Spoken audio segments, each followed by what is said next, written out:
This conference will now be recorded. Hi, very good morning and good evening, everyone. Welcome back. So last session we were discussing about how do we, do the whole CI/CD, right? So, so if there are any changes, so how do you do it? How do you trigger this? What we call? How do you trigger this? How do you trigger? So the changes in the auto scaling group, so which is instance refresh. Yeah. So how do you do the instance refresh? So that means the existing instances, how it will get, how it will get changed. So that's what we are actually trying to do. And so the next thing is probably is, so the whole end-to-end setup is what I mentioned, right? So let me just go with the process I talk about. Basically,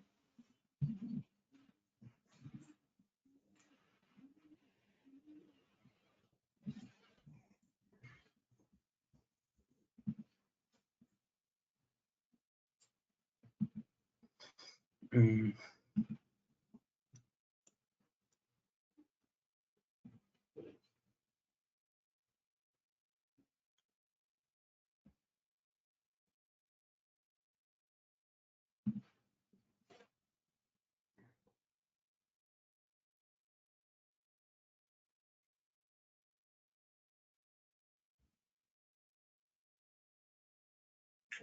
okay. So if I go with the release strategy, so this is the one which are having it, right?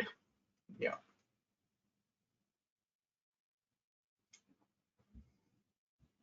Yeah, I already mentioned these things actually.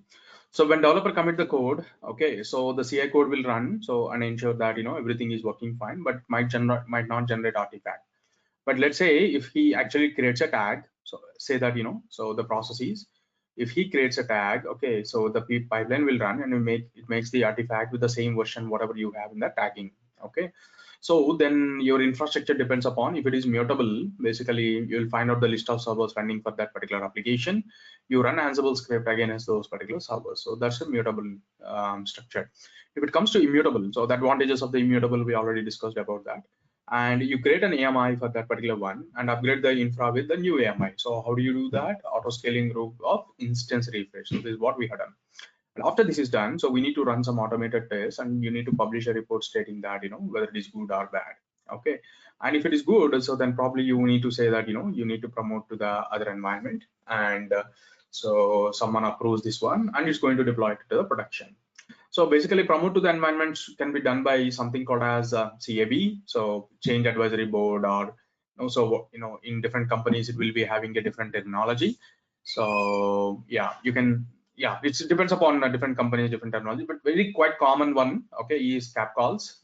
So change advisory board, and the team will discuss, this, the CR and so basically they kind of approve it basically, okay. If they once they approve it, okay, so you're going to do it to the production release. Okay, this is what you have. Now one thing I have to do here is, how do I run some automated tests? So probably I think we don't have some kind of automate, or we can just use our load testing script only to automate our application is really working or not working. Okay, so that I can do, and so basically, and then from um, and from there I'll put it to the production environment. Now I'm actually doing only the front end related steps. I'm actually doing only the front end related step. So that's where I would like to go and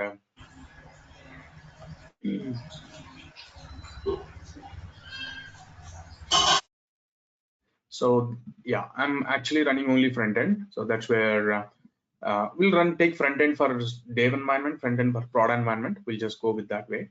And so we'll just run this whole cycle, okay, and we'll ensure that how it is working. Okay, let me just go and bring the code. So since we're actually talking now actually about the multi environment, so production is not ready for in our code, so we'll quickly make the production code for each and every component. Not each and every component, I mean to say, like, So Terraform components, so like only VPC and front end and ALBs, that much.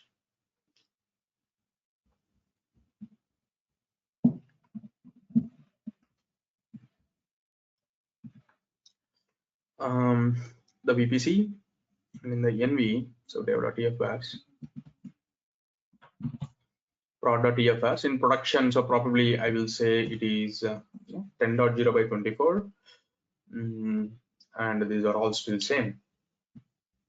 Okay, in backend, so dev.tfs and prod is prod Terraform state file. That's it. So now I'll go and say production pipeline.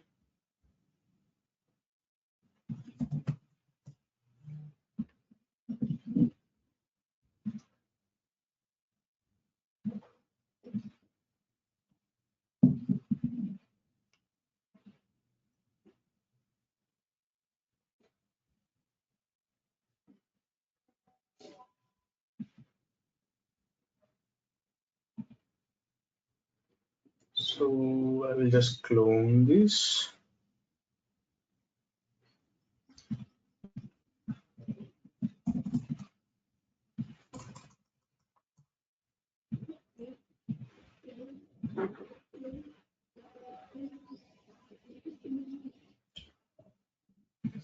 And we'll don't need all this.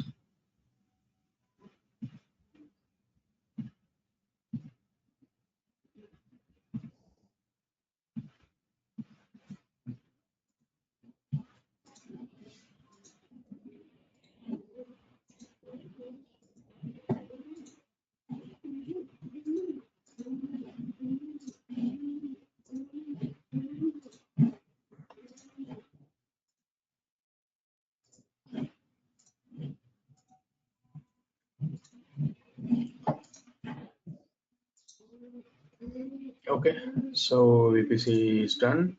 Let's go to front end. So it's prod. ASG max instances will go with 2 instances. Yeah, one is also fine. Downtime is also okay. That's okay. Okay. So in companies, we might need to give higher instances just to avoid the downtime. Basically, that's it. And when it comes to the backend, so prod front end, prod. Okay, it's done. So that's it.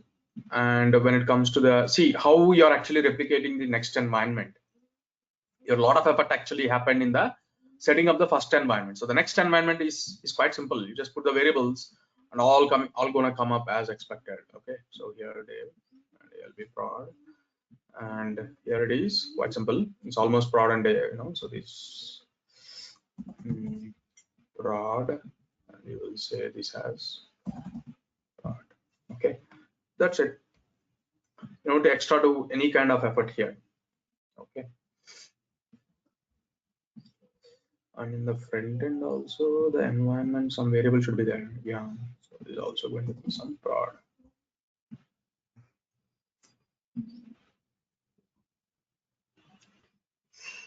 Okay, so let me just go and try to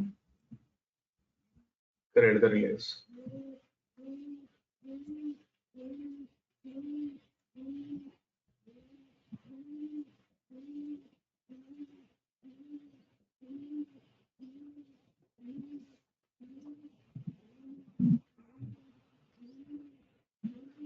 Who is running? Okay.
Also, in the meantime, let's make the dev also. But if I click on dev, everything will be created. So which is the major one I don't want to break here is so here I don't want to trigger it. Okay, so only this much is fine. So create release. When this workstation also starting up is really needed. Manual. So only one line actually is actually going to run. If you click on release, VPC will run, front end will run, and Alway will. Okay, that's it. This all will not run unless until you trigger it manually.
So the infra prod actually LV is going on now, but actually front end actually failed.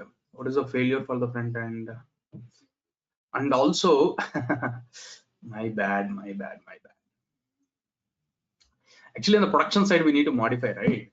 So what is our makefile telling? So makefile is actually dev apply, no prod apply. Okay, so prod apply actually should be going with prod in it. So let's go with prod. Actually, go with prod. Going with prod. This is one thing on the front end, and VPC makefile. It's going to be with the prod.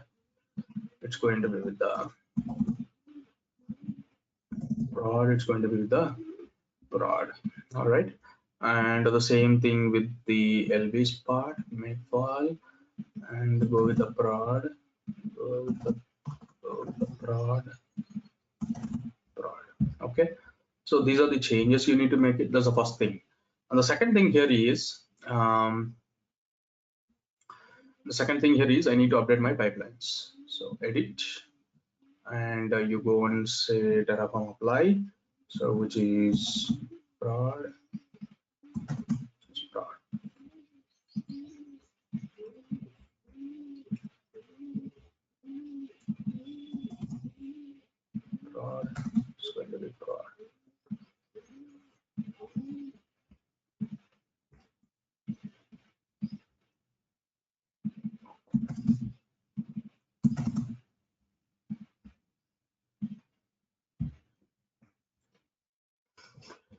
Okay, so the next run is proper, but until then actually it was running only the day one only, even though the name tells it's prod, but actually now earlier it was running only the prod one. Sorry, day one, not the prod one.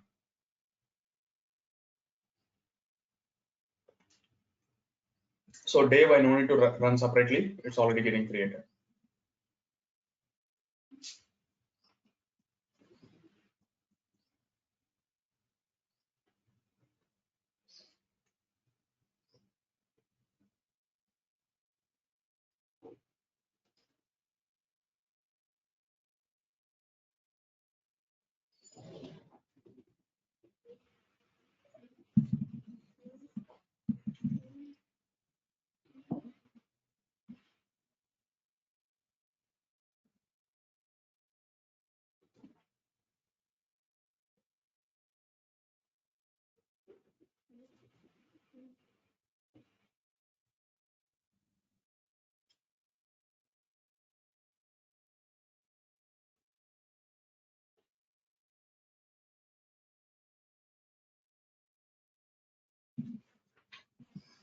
Okay, so one more run.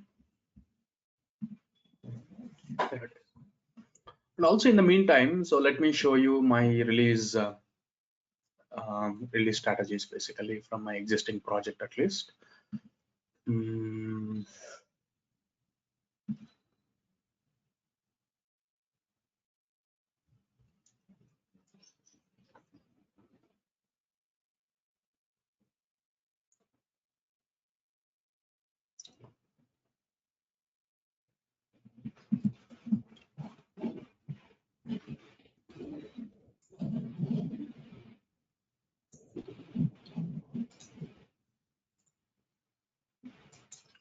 So you can see here there are a bunch of releases I have. Okay, so a bunch of releases I have, and out of these I have releases like this, right? So let me get a screenshot from the so one of these basically. Let's say if I go to the dev, I cannot actually pull the website page completely. I just can pull the little screenshots and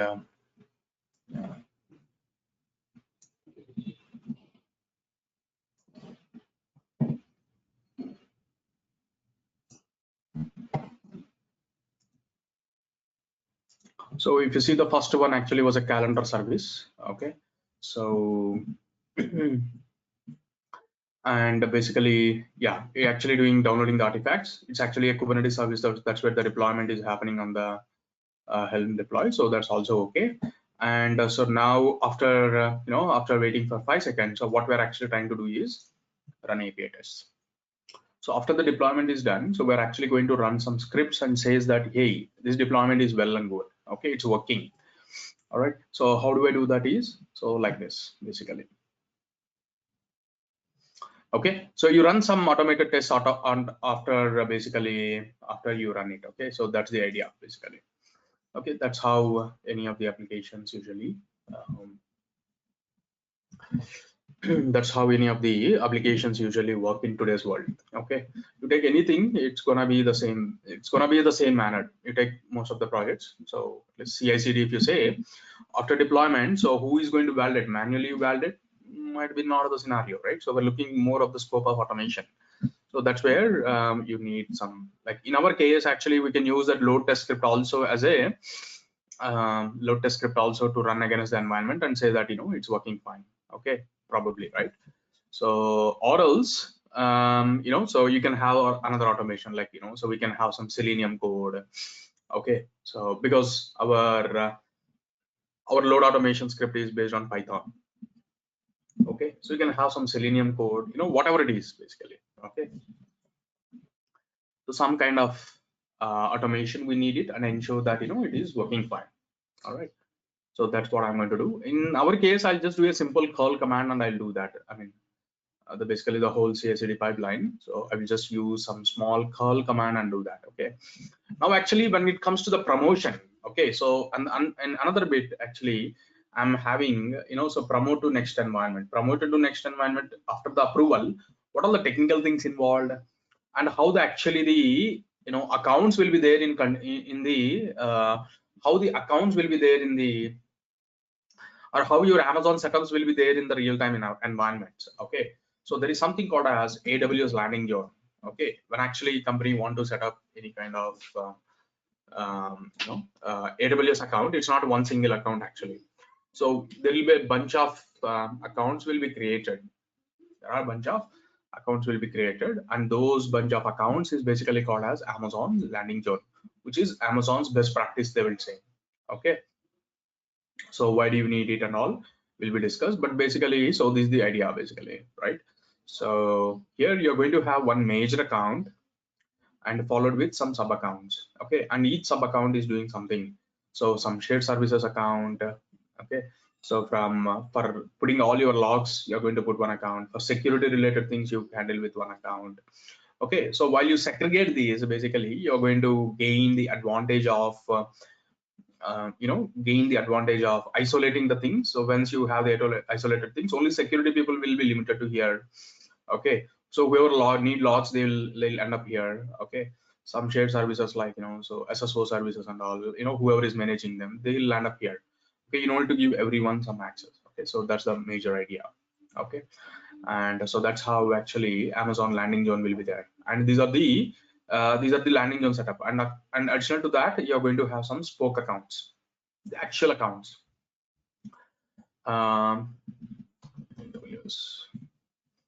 Or let me show you. So like my previous project was this one, Generali. Okay, so Generali is a okay, so Generali group is a, not Generali group, Future Generali. Not future not future Generali, I think Generali. Okay, is a basically is a Italian based insurance company basically. Yeah, so this is the logo. And so yeah, Italian insurance company, I was working for this, and there also I was setting up a landing zone. So we have a decent diagram for that. Let me show you.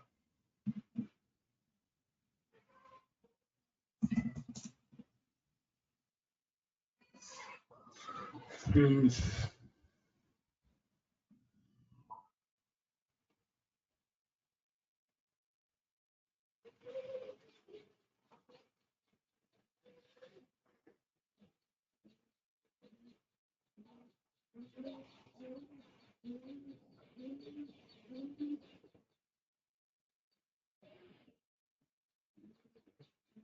Hmm.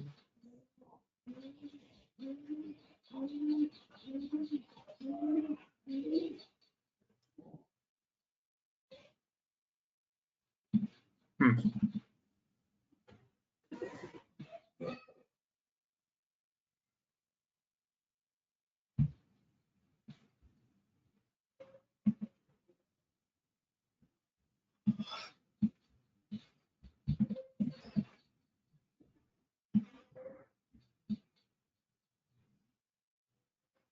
Yeah, so this is the AWS, basically the different accounts.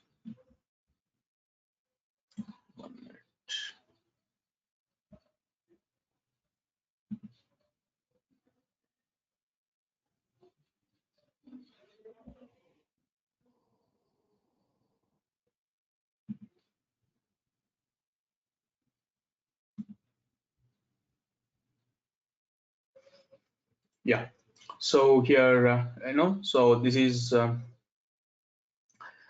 the landing zone setup. Okay, on the left side, so these blue color icons is basically so different Amazon accounts for different purposes, whereas the right side, whatever you see, is actually the business lines basically.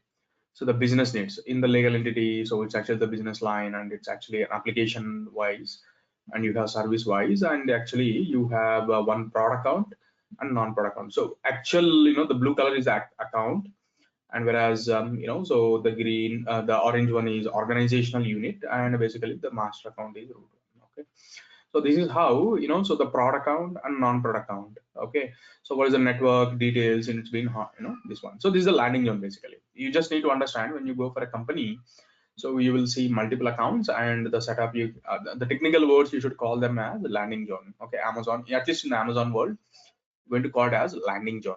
Okay, so now since it is a landing zone, so companies will not have the same account for multiple environments. Basically, they'll not run the same account. Okay, so they usually go with multiple accounts.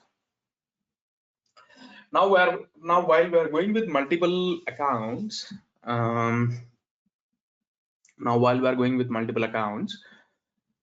okay, we need to so say some promotion basically. So how do you do some promote? Okay, how do you do some promote? Okay, so promotion depends upon the scenario of the structure, whatever you have, you should be doing. Okay, so here if I say promotion, so either you can build up a new AMI inside there, okay, in the new account, or else what you can do is you can share the AMI from your so this AMI can be like, let's say this AMI can be so shared basically. Copy AMI, modify image permissions, you can share to another account number, whereas that account also can read this particular image. It's up to you how do you do that. One Amazon account AMI, you can read it on the another Amazon account. So that is one approach. Or else um, okay, or else what you can do is you can go with okay, directly building up the image out there as well. Anything, it's up to you how do you handle that. Okay, so in my current project at least, so my promotion is actually happening how, so I have, okay, so what I'm actually telling is what I'm actually trying to do. Okay, so I just created one task group. Where is the task groups? So we created some task groups here, right? So here Terraform apply this one, task groups. In one of the task group, I just mentioned it because it's quite common across all the services. So that's where I created it, promote this one, and pull the image from UAT and push it to prod. I'm exclusively doing, I'm using Azure DevOps. I'm pulling the image from the lower environment and I'm pushing it to the production. Okay, when someone says that it's approved, so then I'm going to pull the image and I'm going to push the image. Okay, so you take any of my images or any of my relay strategy, so basically it follows like that. So just like this, I like, let's say some service.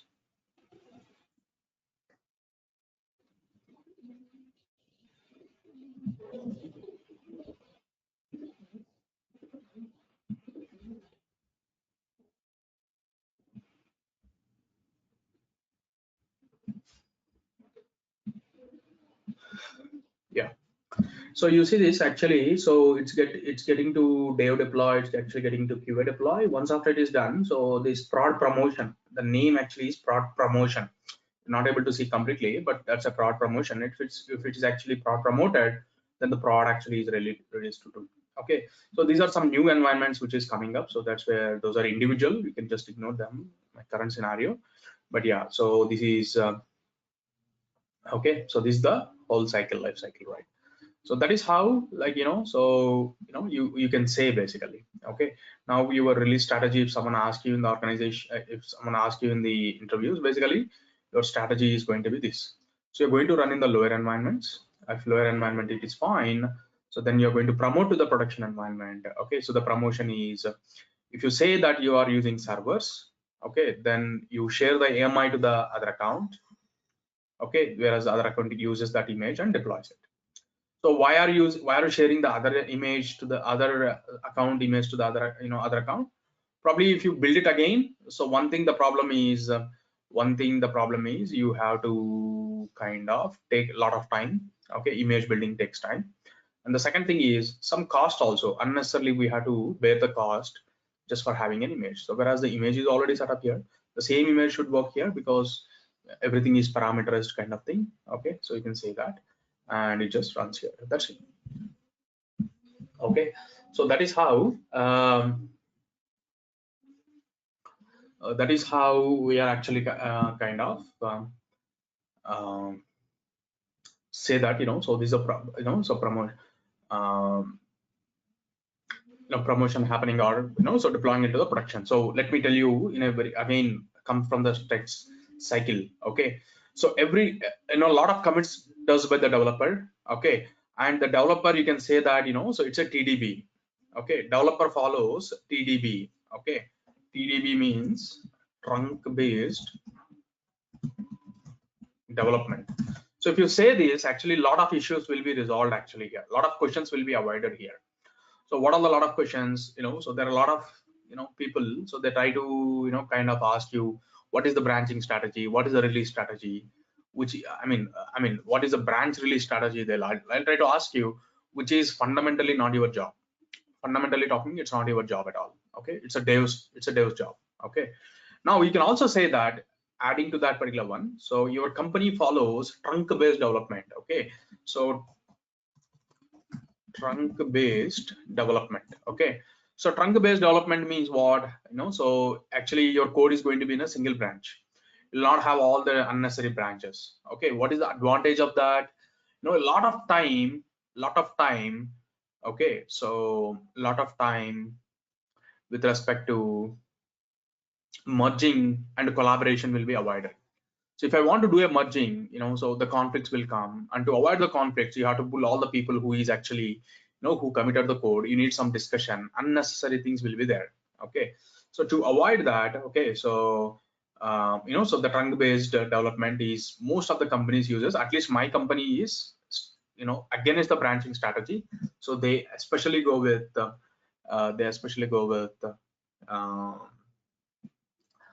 trunk based development. Okay, so why I'm stating my company is most of the technology contributed to the community. Okay, so community is basically like, so ThoughtWorks is basically, is a company basically.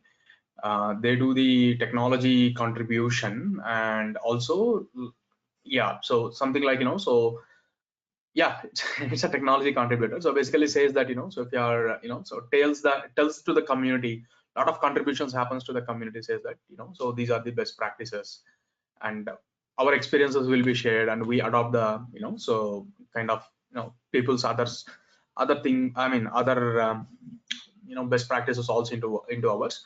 Mostly there are certain people actually who drive the whole who drive the whole technology. Basically, one of the guy is Martin Flower, right?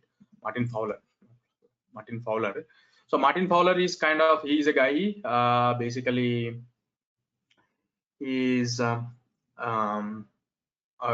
he's actually a guy who named the term microservices, you can say. Okay, so this is the guy actually who started the microservices.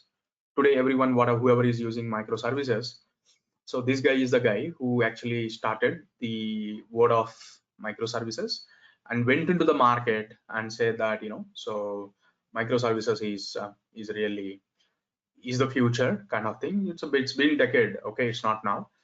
It's before 2010 itself, as far as I know. Okay, so what my point here is, okay, so, and for our infra, actually there is another guy. Okay, Keith Morris.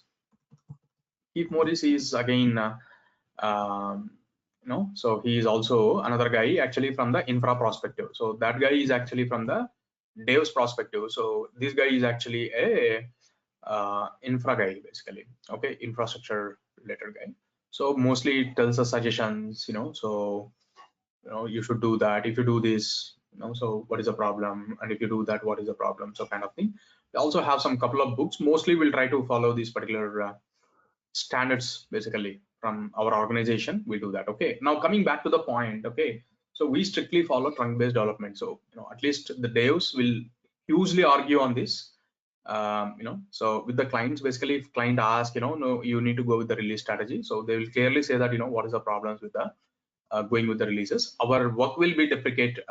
Our effectiveness will be deprecated because of merging the things and all. Okay, so half of our work will be run behind, so scheduling the calls and, so sorting out the merging issues. It becomes a mess up. Okay, so especially they want to avoid that, and they will go with the trunk based development. Okay, so now you also can say that, so you're actually using trunk based development. Simply you say that, a lot of organizations follows this. There's nothing wrong in that actually. Okay, so they do follow that trunk based development. Small branches will be there. I'm not saying, so branches will not be there at all. Branches will be there. while the time actually the day works, he might keep it in a branch, and once after he put the code to the main branch, he will delete his branches. Okay, that's not like, a lot of developers work on different, different branches, or like, so multiple devs will not work on a single branch kind of thing, like, so people like will, people also go and follow this approach, right? So you have a you have a code, and in this particular code you're having a, so version 1.2 code, like let's say, so version 2.0 code. Okay, now let's say you're coming up when you're coming up with this particular scenarios. Okay, when you're coming with this kind of scenario, so then probably the, branching code makes sense. The branching code makes sense. Okay, but if you're not actually into these kind of scenarios, okay, if your organization is not really giving a product to the outside world, okay, let's say you take any product, like say you take Ansible. Okay, so you just go with Ansible GitHub. So now let's say tomorrow Ansible want to how many contributors you have in Ansible? You see this, so there are 15,000 contributors are there in Ansible, but hardly how many branches you have? 45 branches, right? So, and if you see this, every release actually trying to put a branch and work on that particular branch. That's it. Okay, so tomorrow they want to, do a new release, they'll create a branch and everyone will work on that particular branch. Okay, whoever want to contribute to that particular version. If your business is actually giving the version to the outside world, okay, companies, so Ansible is an open source, that's fine. And if Ansible is an enterprise company, inside the product they make it, now people work on the branching. Okay, but if your internal product, if your application is used internally, like Gmail is also some service. I mean, it's nowhere that version is actually not released. Gmail version is not released to the outside world. Okay, so Gmail is still internal, and version doesn't really matter basically. And Gmail also will not show you something at the down saying that, hey, we are using that version or this version, right? So that's not gonna work. Okay, so yeah, just saying. Okay, so and you take this particular Azure DevOps. Azure DevOps also follows this version strategy, but they'll nowhere say that, so you are using this version, that version. Okay, basically. All right. So this is how the branching will come into picture. Okay, if your company is whatever it is using, so based on that you decide. Okay, if your company is really, so giving some versions to the outside world, everyone download the software and do that, then in that case, going to a branch makes sense. But internal organizations, internal products, this trunk based development is the best policy. Okay, best way. Okay, so now you can go with the trunk based development. Okay, and you say that, and every commit will happen, every commit will run a CI pipeline. So what in CI you will be having? In CI you will be having a code quality analysis and some lint test cases, right? So code quality analysis and lint test cases are the things which is going to run here, isn't it? So what are the couple of things which runs here? So code quality you're going to check with the Sonar Cube, and also you're going to do some lint checks, lint checking. Okay, you do that, and once after you do that, so if so then it will not generate any kind of artifact. Every commit they make it makes artifact. But like let's say end of the sprint, so your sprint cycle is 2 weeks, right? Every 2 weeks you're going to have some cycle, you're going to take some stories and you're going to work on that. And end of the sprint, so what you're going to do, so you're going to actually, like let's say they want to do some releases, in between also they want to do some releases, so they kind of come with a tagged version. Okay, a tag will be created based on the tag creation. So your CI pipeline will run. Now since it is actually coming with a tag, it actually goes and create an artifact with the same tag, so which we already discussed how to do that, isn't it? We already discussed of how do we do this. And now if you want to say that you are using mutable infrastructure, so then this is very simple actually. So if it is a mutable infrastructure, that means you're not actually changing servers. If the servers is always remain same, so then so you're going to get list of then you're going to get list of servers running in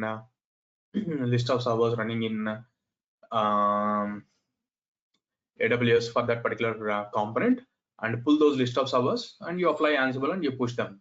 Okay, you're done, right? You push them, you're done. But whereas if it is immutable, okay, so like we say, we want to say immutable, then immutable. And again, after running this, again, you can probably bring this to, okay, so bring this, to here, and from here it will move on to the same scenario again. Okay, so probably you will run the Ansible, okay, here. Now, if it is mutable, if you say, so you create an AMI, you update your infra, update your auto scaling group, okay, run automated tests against your environment, against your application which is deployed, and promotion is basically done by using the kind of a so cap, some team call will be there, so that call you can call it as cap call. So in cap call, once it is getting approved, so then so you kind of take the image from the lower version and you put it here, or you refer the so you just promotion is basically the lower level image will be shared to the newer and higher environment as well, and so it actually goes and takes approval and do the deployment. Okay, so if it is a case of Ansible, it just again collect the servers and push against the servers. That's it. Okay, so yeah, that's how we are going to do. Now in this case, if the report is okay, some CR will be created and it will be done manually on the automated test. Okay, so let me show you. So if someone is actually doing the deployment, so those guys generally put it like this.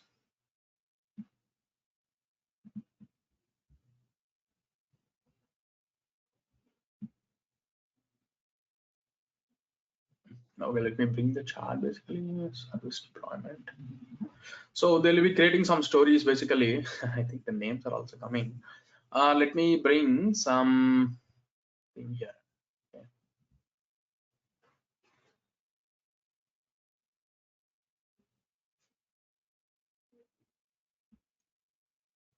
So for every deployment kind of thing, so they will kind of go with some kind of story creation. I mean, from ticket creation. Where is this?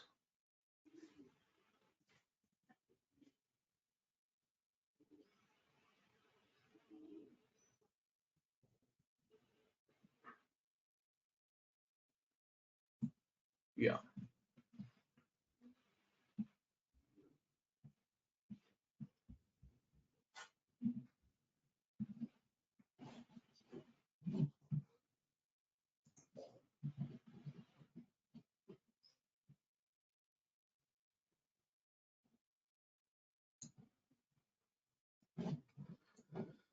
So if you see here, so so what he is telling is we want to deploy the fund service and calendar service for to production now against below release card. So there is a card actually which is created, a task, so which is Azure DevOps card only. This is the store, is the number, and based on that they will go and so that's an artifact for them that they are doing the deployment. So necessary approvals will be added out there, and so once it is approved, so basically everyone will go and try to deploy that. Okay, so that's the idea basically. That's the idea. Okay, this is the whole process. Now let's go back to the story, like so you are actually taking here releases, why production is still doing it, so some variable might be missing. Yeah, where dot bucket.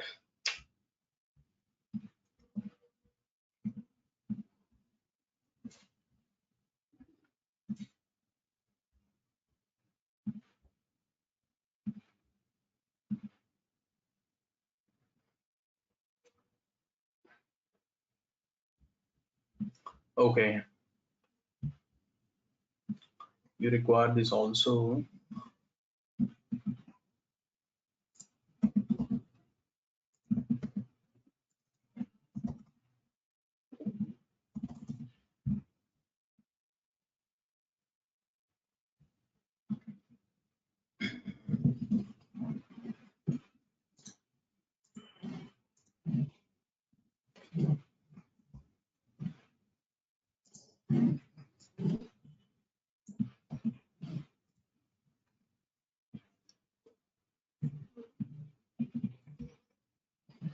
So I just canceled it. So cancellation will lead to some DynamoDB lock.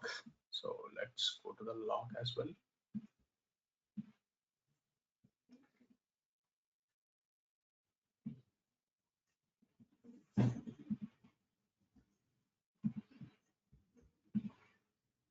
So here is the lock.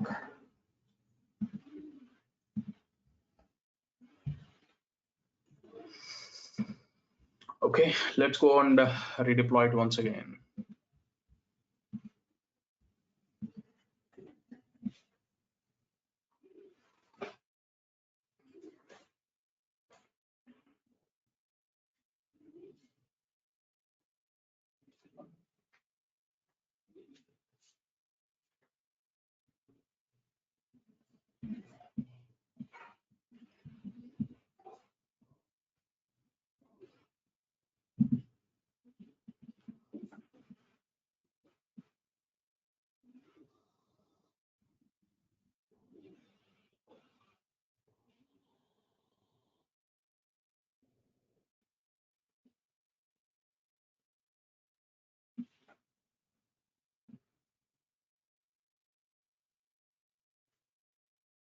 Any questions in the meantime while the pipeline goes on?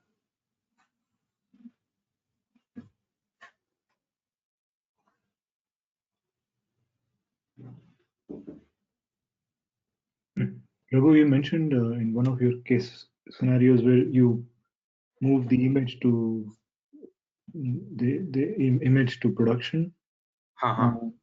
So, I mean, production generally is more locked down, right? It has more more stringent guidelines, like, you know, in terms of hardening and things of that nature.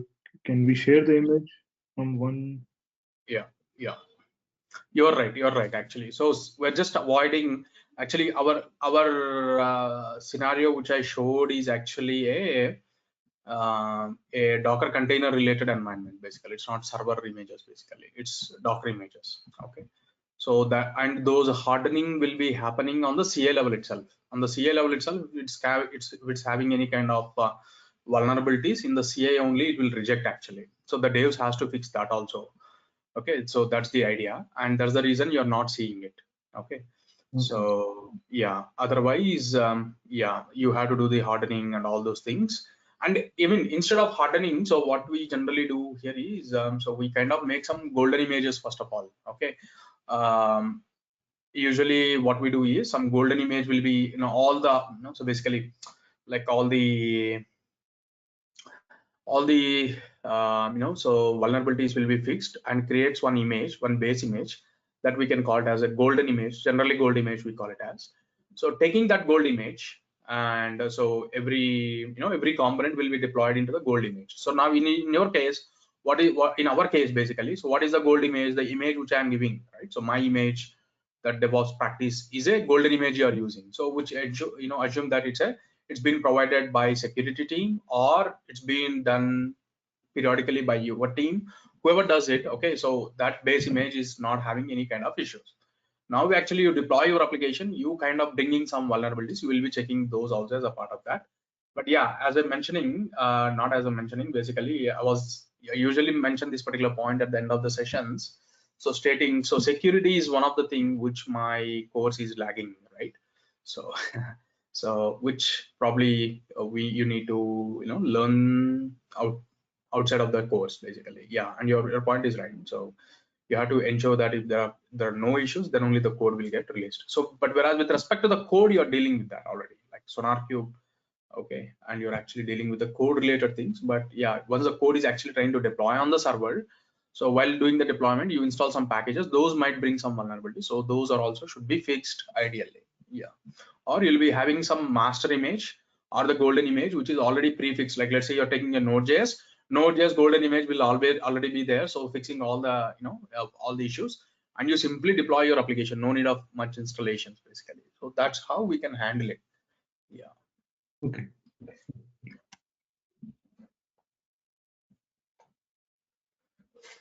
Yeah, anyone, any other questions in the meantime?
So in the meantime, I will just go with only front end and I'll say that, so here it is, and I'll go with the edit basically.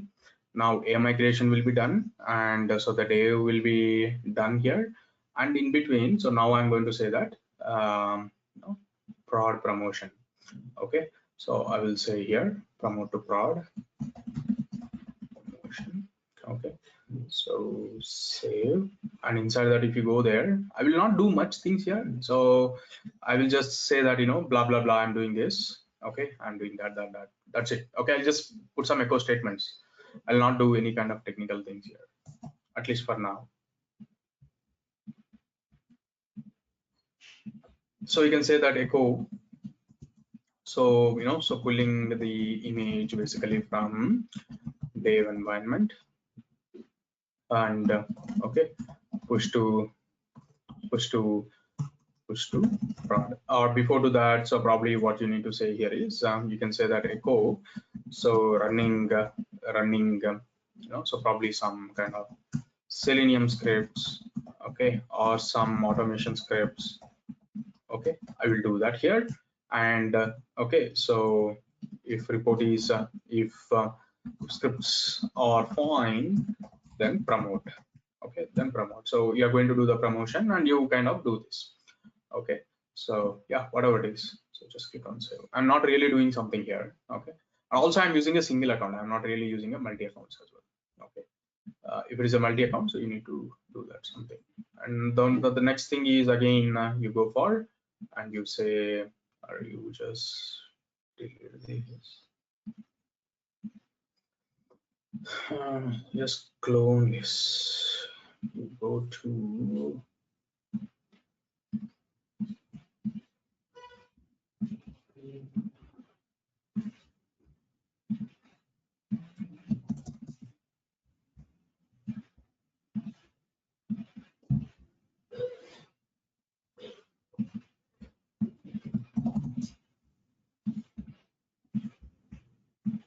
okay, and you go inside the tasks. So what you actually do here, Terraform this one, and actually apply front end it is doing, but let's go to the task groups, apply here, and apply is actually doing what Terraform apply. It's actually exclusively hard coding the dev init and dev apply. So now I'm going to say that it is dollar $env. Okay, so dollar $env. All right, so just click on save. All right, and I go to the task groups, not task groups, I'll go to the releases, and I will say to my pipeline that so go to the front end and I will say edit, so environment has to be dev, like let's say here it is, and env, and again env. Okay, env is equal to dev and env is equal to prod. Okay, I'm going to do that, but actually it's not to the whole release, only to the dev it's dev, only to the prod it's prod. Okay, so I'm exclusively limiting my variable to which task level. Okay, I'm doing this. So by doing this, so this variable will be taken and will be passed, and that's how it's going to go. Let's see. Also basically I can ask for some promotion, so here I manual promotion by some person. Basically I can go here and you can just show this as a pre-deployment approvals, so there is an approval needed, so I will just add myself as an approver. I will add myself as an approver, so just click on save. So in companies you will be having your own approvers. Okay, so now create a release, so here create it. Now let's see what's going to happen, and the same strategy for other services as well. There's no much difference here.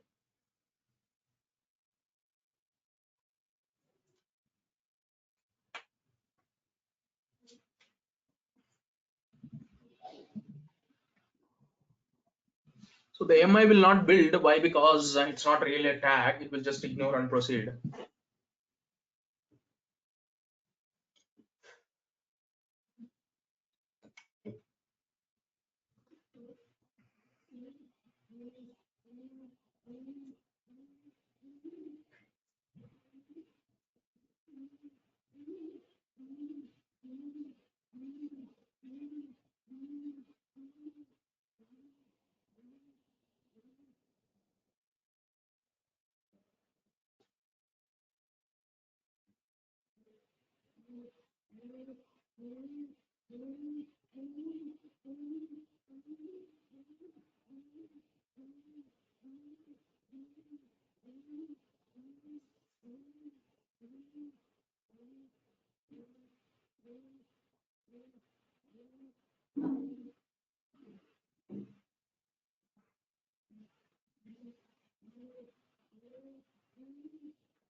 So the dev is something is a failure. Now what is a failure?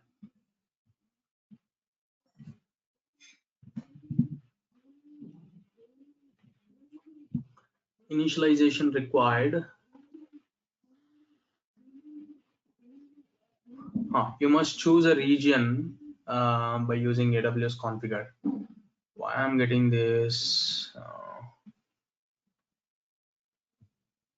Did I not set a region in front end? The provider TF yes is 1. It is there. And let me go to the front end. Edit.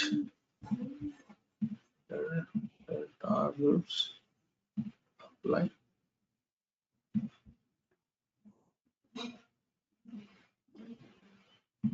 Oh, okay.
Again a failure.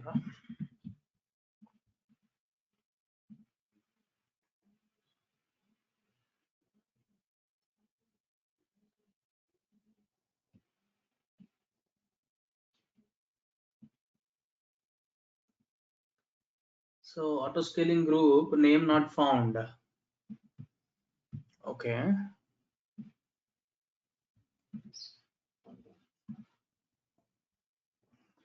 Okay, tf underscore var underscore component hyphen tf underscore var hyphen asg.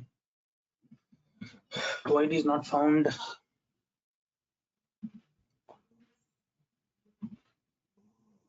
I mean, actually, before to that, dev apply is also failing. First of all, okay, so you're not really going to this one. Both, I mean, when this command is a failure, it's actually proceeding to the next one, and so first of all, this is failing. Dev apply is failing. Make dev hyper apply is failing, but we're not getting any kind of error actually. Why?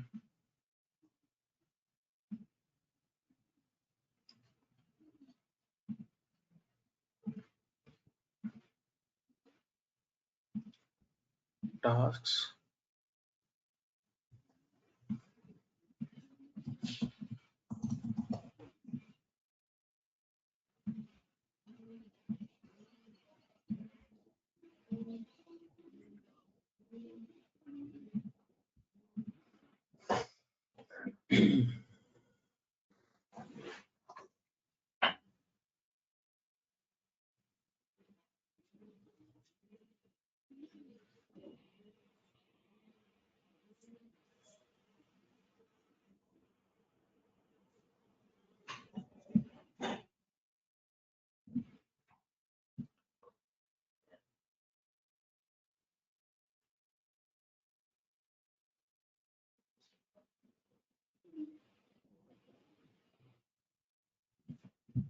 See that Terraform apply itself is failing.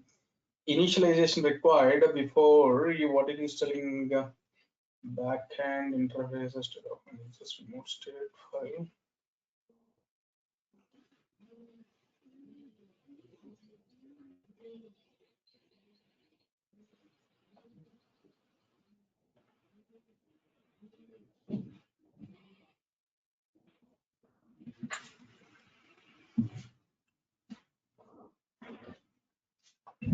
Hmm.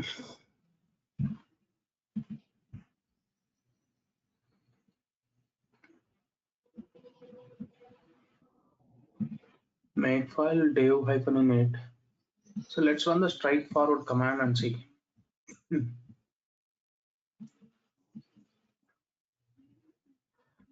edit release only I'm doing. Go to the tasks and environment variables these and advanced. So Terraform hyphen front end only, which is fine.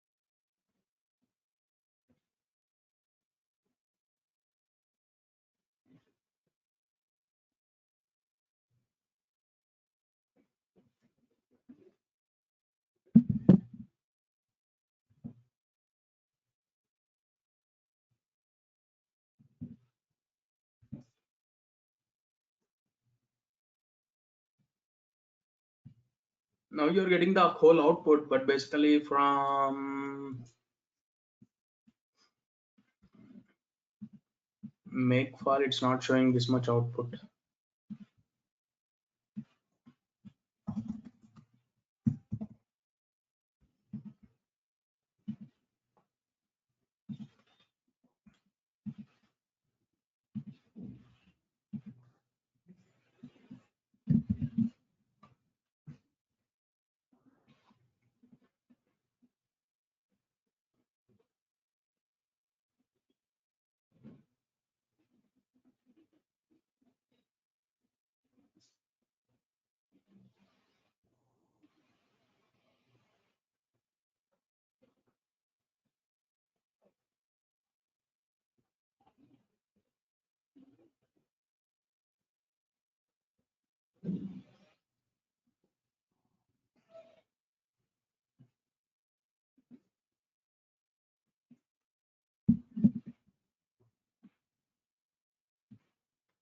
Okay, now it's working. Previously, why it did work?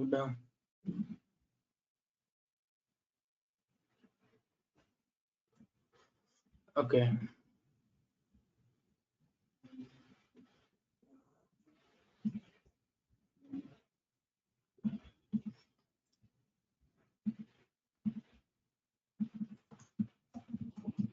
So $env. Now this is not coming finally.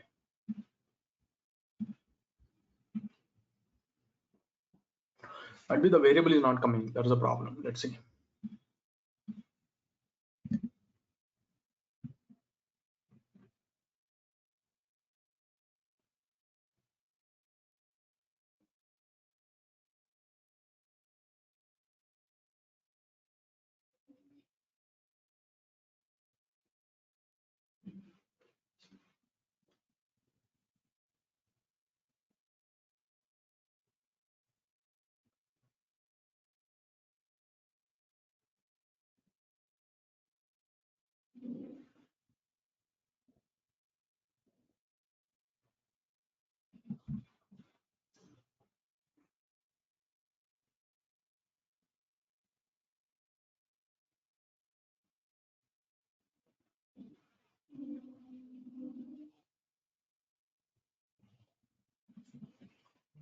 So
now it is fine. I don't know. So let's go with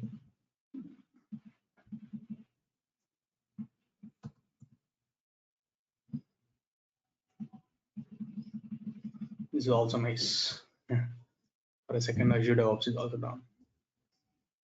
And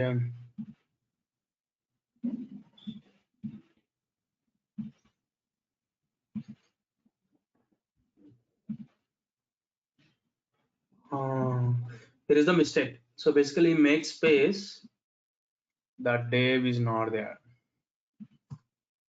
Okay, space was missing all the time. Okay, all right. And I can go to the releases. Let me do one more release.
The hell again.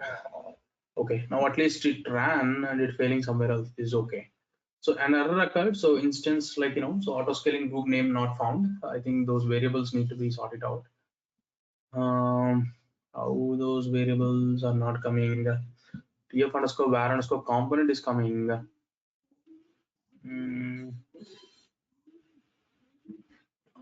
Edit pipeline. Go to the variables. TF underscore var underscore component and the whole release.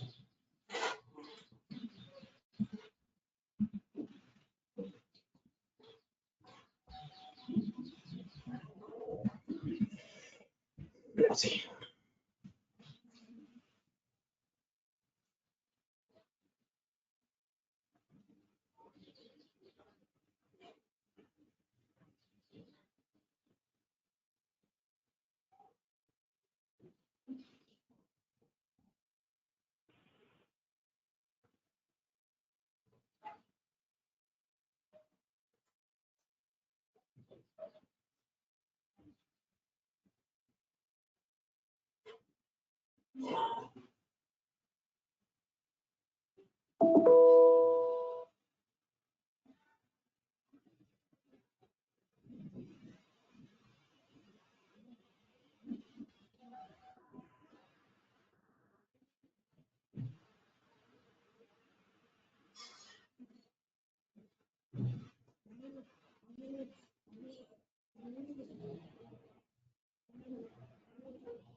Okay, so my dev is done. So then it will go for prod promotion.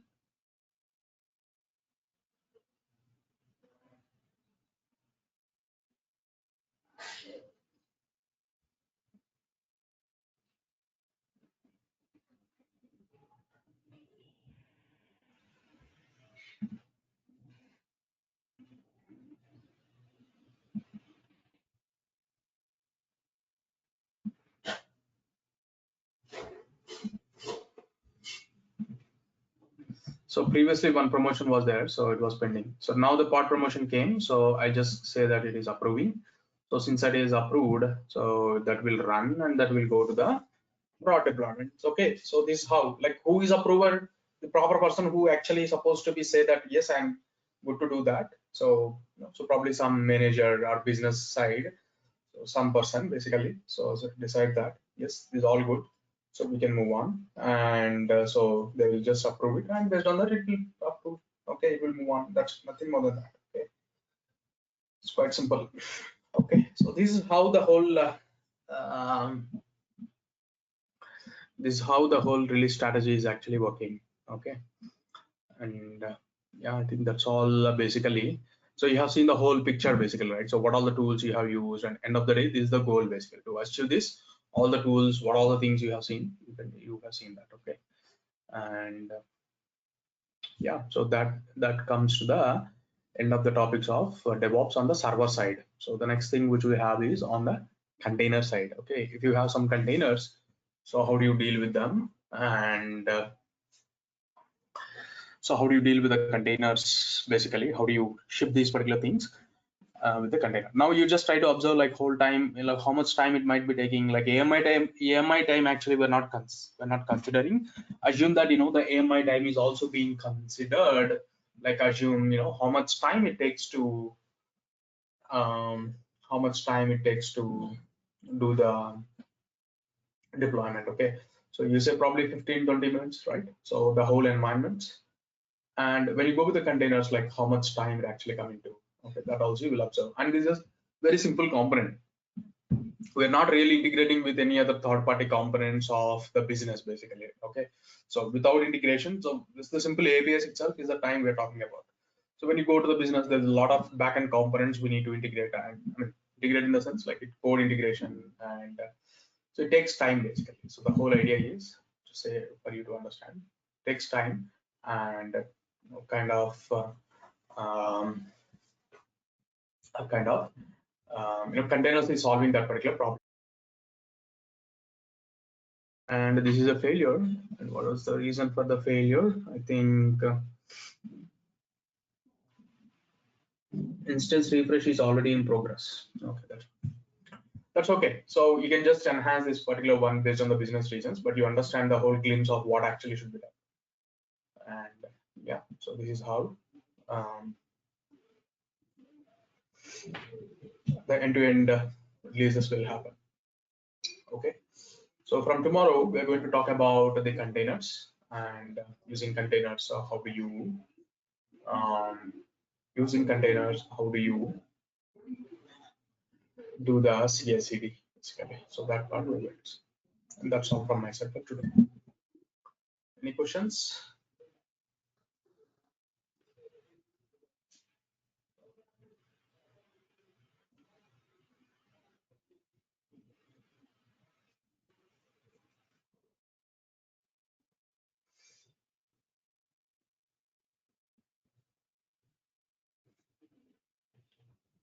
Okay, all right.